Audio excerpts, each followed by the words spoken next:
வணக்கம். மந்த்ரா டிவி அன்பர்களுக்கு என் அன்பான வணக்கம்.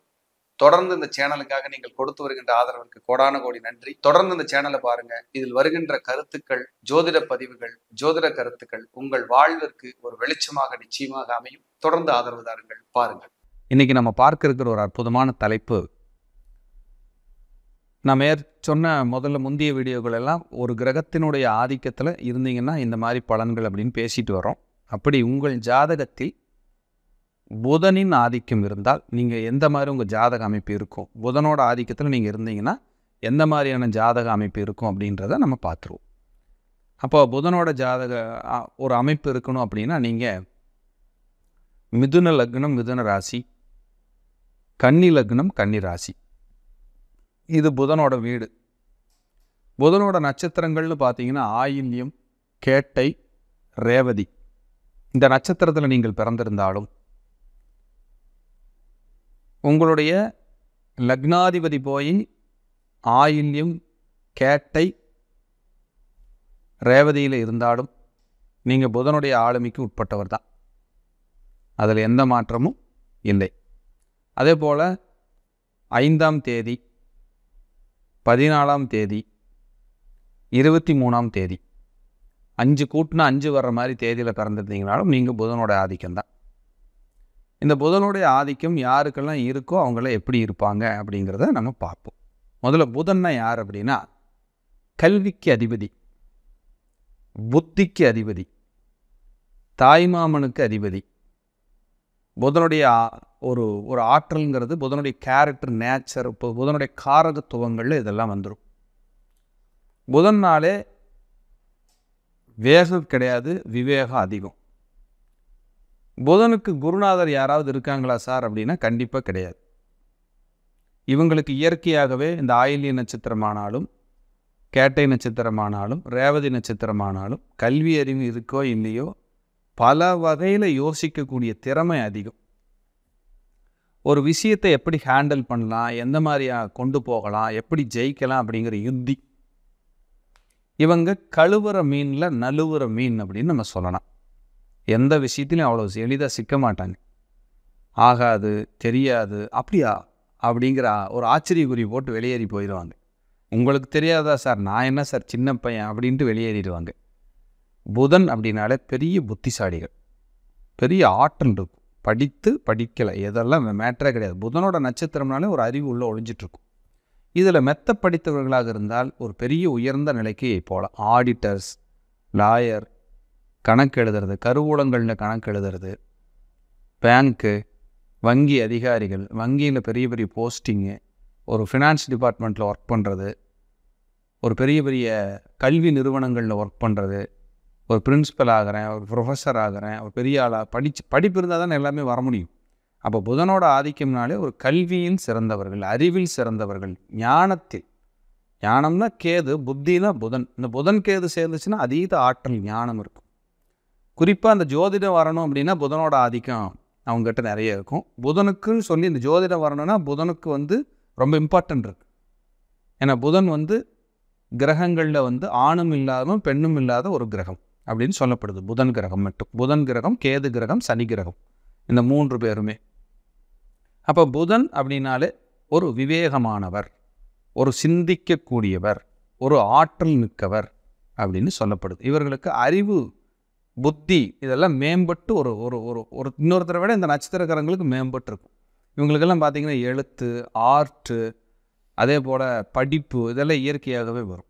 சார் ஒருத்தர் படிக்கவே இல்லையே சார் அப்படின்னா, படிக்கலைன்னா கூட அடுத்த லெவல் கம்பேர் பண்ணும்போது அவங்க குடும்பத்தில் பக்காவாக திங்க் பண்ணுற அந்த ஆற்றல் இவங்ககிட்ட நிறைய இருக்கும். அதெல்லாம் நீங்கள் ரசித்து பார்க்கலாம். இதெல்லாம் புதன் ஆதிக்கம். புதன்னாலே டாக்குமெண்டேஷன், காலி நிலங்கள், பத்திரங்கள், பட்டா மாறுதல் செய்கிறது, இதுக்கெல்லாம் புதனுடைய ஆற்றல், புதனுடைய அனுகிரகம் நமக்கு வேணுங்க. புதனோட ஆற்றல் இல்லைன்னா நம்ம ஒன்றுமே பண்ண முடியாது. புதன் அப்படிங்கிறது நம்ம உடம்புல பார்த்திங்கன்னா ஸ்கின்னு, பச்சை நரம்புகள், விரல்கள், காது மடல்கள், நாக்கு, மெலிசான மேல் தோல், இது எல்லாமே புதன் தாங்க நம்ம உடம்புல. இதெல்லாம் நமக்கு பாதிக்கப்படுது. இப்போ கையெல்லாம் இப்படி மடக்கவே முடியல சார் அப்படின்னா புதன் வீக்காக இருக்காருன்னு அர்த்தம். புதன்னால உங்களுக்கு ஏதோ தொந்தரவு இருக்குன்னு அர்த்தம். புதன்னாலே கடவுள்கள் யாருன்னு பார்த்தீங்கன்னா விஷ்ணு, பெருமாள், பெருமாள் அம்சம் கொண்டவர்கள். கூட ராகு கேது சேர்ந்துச்சுன்னா மனித முகமில்லாத பெருமாள், ஆஞ்சநேயர், நரசிம்மர் இந்த மாதிரி நீங்கள் எடுத்துக்கலாம். அதே மாதிரி புதனோட செவ்வாய் சேர்ந்தார்னா சுதர்சனர், ஆயுதம் வச்சிருக்கிறவர், சக்கரம் வச்சிருக்கிறவர், சுதர்சனர், சக்கரத்தாழ்வார், இப்படியெல்லாம் நம்ம சொல்ல முடியும். அப்போ இப்படி சில தன்மைகளோட இந்த புதனை நம்ம கேரக்டர் பிரிக்கலாம். அப்போ இப்படியெல்லாம் நான் சொன்ன மாதிரி இருந்தால் நீங்கள் முழுக்க முழுக்க புதனோட ஆதிக்கம். நீங்கள் திங்க் பண்ணுறதுக்கும் அளவுக்கு அதிகமாக அந்த ஆற்றலோடு செயல்படுறதுக்கும் உங்களுக்கு புதன் எப்போவுமே கூடவே சப்போர்ட் பண்ணிகிட்ருப்பார் அப்படிங்கிறதும் உங்களுக்கு இருக்கும். இந்த புதனோட ஆதிக்கத்தில் யாரெல்லாம் பிறந்தாங்களோ அவங்களுக்கு உடல் ரீதியாக ஏதேனும் சின்ன சின்ன குறைபாடுகள் இருந்துகிட்டே இருக்கும். குறைபாடுகள்னா என்ன? வயிறு சரியில்லை, உடம்பு சரியில்லை, கண் சரியில்லை, காது சரி, ஏதாவது ஒரு சின்ன டிசீஸ் கம்ப்ளைண்ட் இல்லாமல் இவங்க வாழவே முடியாது. காரணம் என்னென்னா, இந்த மிதுன லக்னம் மிதுன ராசி, கன்னி லக்னம் கன்னி ராசி, ஆயில்யம் கேட்டை ரேவதி, அதுமாரி இந்த நம்பர் சொன்னேன் இல்லைங்களா, 5ஆம் தேதி கூட்டுனா 5 வர மாதிரி தேதிகளில் பிறந்த நீங்கள் எல்லாமே பார்த்தீங்கன்னா, ஏன்னா புதன் காலப்புருஷ தத்துவத்துக்கு 6ஆம் அதிபதிங்கிறதுனால இவர்களுக்கு எளிதில் கடன், நோய், வழக்கு இந்த 3ல் ஒன்றை வாழ்க்கையில் ஏதாவது ஒரு நேரமாவது சந்திக்காமல் இவங்க போக முடியாது அப்படிங்கிறது இதில் நிதர்சனமான உண்மை. இவர்கள் நிறைய பரிகாரமாக நிறைய பேர் படிக்கிற குழந்தைங்களுக்கு ஏதாவது தானம் பண்ணுங்க. அதாவது நோட்டு புத்தகங்கள், பென்சில், பேனா, டிஸ்கெல் இந்த மாதிரி ஏதாவது ஒரு நீங்கள் வாங்கி கொடுக்கலாம். நிறைய பார்த்தீங்கன்னா கருணை இல்லங்கள் எல்லாம் இருக்கும், அங்கே குழந்தைகள் படிச்சுட்ருப்பாங்க. பாருங்களேன், உங்கள் வீட்டில் உங்கள் வர்க்கத்தில் இளைய சகோதரியை புதன் தான் குறிப்பாருங்க, கன்னி பெண்களை புதன் தான் குறிப்பாருங்க. அதனால் தெய்வங்களில் கன்னிமார் தெய்வத்தை குறிக்கக்கூடியதும் புதனுங்க. அப்போ புதனுடைய ஆற்றல் நல்லா வரணும் அப்படின்னா கன்னி தெய்வ வழிபாடுகள் நீங்கள் செய்யலாங்க. இந்த கன்னிமார் வழிபாடெல்லாம் செய்யும்போது உங்களுக்கு நல்ல ஒரு மாற்றங்கள் பெரிய அளவில் கொடுக்குங்க. புதனுக்கான சேத்திரம் பார்த்தீங்கன்னா திருவெண்காடு போய் புதனுக்கு 17 நெய் தீபம் ஏற்றி பிரார்த்தனை செய்துட்டு வந்தால் வெற்றியாக இருக்கும். இவங்கெல்லாம் இந்த நான் சொன்ன கேட்டகரியில் இருந்தீங்கன்னா நீங்கள் வருஷம் ஒரு தடவை இந்த திருவெண்காடு போயிட்டு வரலாம். அதே போல் வருஷம் ஒரு புதன்கிழமை மதுரை சொக்கநாதர் சென்று அங்கே போய் நல்ல ஒரு பிரார்த்தனை பண்ணி நீங்கள் வழிபாடு செஞ்சுட்டு வந்தீங்கன்னா உங்களுக்கு இந்த புதனுடைய ஆற்றல் உங்களுக்கு எப்போவுமே கூடவே இருக்கும், நன்மையாக இருக்கும். உங்களுக்கு எப்போவுமே அறிவு சார்ந்த நல்ல ஆற்றல் உங்களுக்கு இருக்கும். உங்கள் ஜாதகத்தில் தசாபுத்தி நன்றாக இருப்பின் நிச்சயமாக நீங்கள் நன்றாக இருப்பீர்கள். இந்த புதனுடைய நட்சத்திரத்தில் யாரெல்லாம் இருக்கிறீர்களோ அவர்களுக்கெல்லாம் தேடுதல் அதிகமாக இருக்கும். எதையாவது ஒன்று செய்யணும், ஜெயிக்கணும், முன்னேறணும், இது எல்லாருக்கும் இருக்கும். இந்த புதனோட ஆதிக்கம் இருக்கிறவங்களுக்கு பார்த்தீங்கன்னா நிறைய இருக்குங்க. அவர்களெல்லாம் ஒரு நல்ல வாழ்க்கை இந்த பூமியில் வாழ்ந்து முன்னேற சுய ஜாதகமும் ஒத்துழைக்கணும். நான் சொல்கிறது இப்போ புதன்னா உங்கள் ஜாதகத்தில் புதனோட ஆதிக்கம்னா இதுதான், நீங்கள் இப்படி தான் ட்ராவல் பண்ண முடியும் அப்படிங்கிறது அது சொல்லுதுங்க. அப்போ புதன் அப்படின்னாலே ஒரு கணக்கு எழுதுகிறவர் அப்படின்னு அர்த்தம். அப்போ புதன்னாலே எப்பவுமே கால்குலேட்டிவ் மைண்ட் அதிகம்.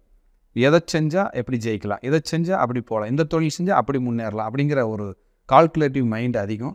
தொழிலில் ஒரு வளர்ச்சி அடையணும், உத்வேகமாக இருக்கணும், முன்னேற்றத்தோடு இருக்கணும், ஒரு பெரிய சக்தியோட வளம் வரணும், வெற்றி அடையணுங்கிற எண்ணங்கள் இவர்களுக்கும் அதிகம். இவர்கள் மேக்சிமம் நான் உண்டு, என் வேலை உண்டு அப்படிங்கிற ஒரு விஷயத்தில் இவங்க எப்பவுமே ட்ராவல் பண்ணுவாங்க. புதனுக்கு இயற்கையாகவே கேட்டையானாலும் ஆயில்யமானாலும் ரேவதியானாலும் அம்மா என்கிற உறவு கடவுளை விட மேன்மையாக பார்ப்பார்கள். அம்மா இவங்களை அப்படி பார்க்குறாங்களான்னு தெரியல, ஆனால் இவங்க அம்மாவை அப்படி தான் பார்ப்பாங்க. அப்படிங்கிறதுக்கு நிறைய ஒரு விஷயங்கள் எல்லாம் இருக்குது. அதை பற்றி பேசுகிற இந்த எபிசோட் போயிடும். புதனுடைய ஆதிக்கத்தில் நீங்கள் இருந்தீங்கன்னா உங்களுடைய இப்படி தான் நீங்கள் இருப்பீங்க. நீங்கள் எப்போவெல்லாம் நேரம் கிடைக்குதோ குருவாயூர் ஸ்ரீகிருஷ்ணர் ஒரு புதன்கிழமை போய், இல்லை உங்கள் ஜென்ம நட்சத்திரம் ஆயில்யம் அதே போல் கேட்டை ரேவதியாக இருந்தால் நீங்கள் போயிட்டு வந்தீங்கன்னா, அல்லது மிதுன லக்னம் கன்னி லக்னம் மிதுன ராசி கன்னி ராசி அன்பர்களாக இருந்து போயிட்டு வந்தீங்கன்னா கூட அந்த விஷ்ணுவின் அனுகிரகம் உங்களுக்கு பரிபூர்ணமாக எப்போதும் எட்டும். அந்த நட்சத்திரங்களினால் ஏற்படக்கூடிய ஏதாவது தொந்தரவுகள், மனக்குறைபாடுகள் எல்லாம் இருந்ததுன்னா சரியாகி ஒரு நல்ல வாழ்க்கை உங்களால் வாழ முடியும். மீண்டும் ஒரு நல்ல பதிவிலே சந்திக்கிறேன். அதுவரை உங்களிடமிருந்து தற்காலிகமாக விடைபெறுவது அவினாசி ஜோதிலிங்கம். நன்றியும் வணக்கமும். வாழ்க வளமுடன். தொடர்ந்து இந்த சேனலுக்காக நீங்கள் கொடுத்து வருகின்ற ஆதரவிற்கு கோடான கோடி நன்றி. தொடர்ந்து இந்த சேனலை பாருங்க. இதில் வருகின்ற கருத்துக்கள், ஜோதிட பதிவுகள், ஜோதிட கருத்துக்கள் உங்கள் வாழ்விற்கு ஒரு வெளிச்சமாக நிச்சயமாக அமையும். தொடர்ந்து ஆதரவு தாருங்கள், பாருங்கள்.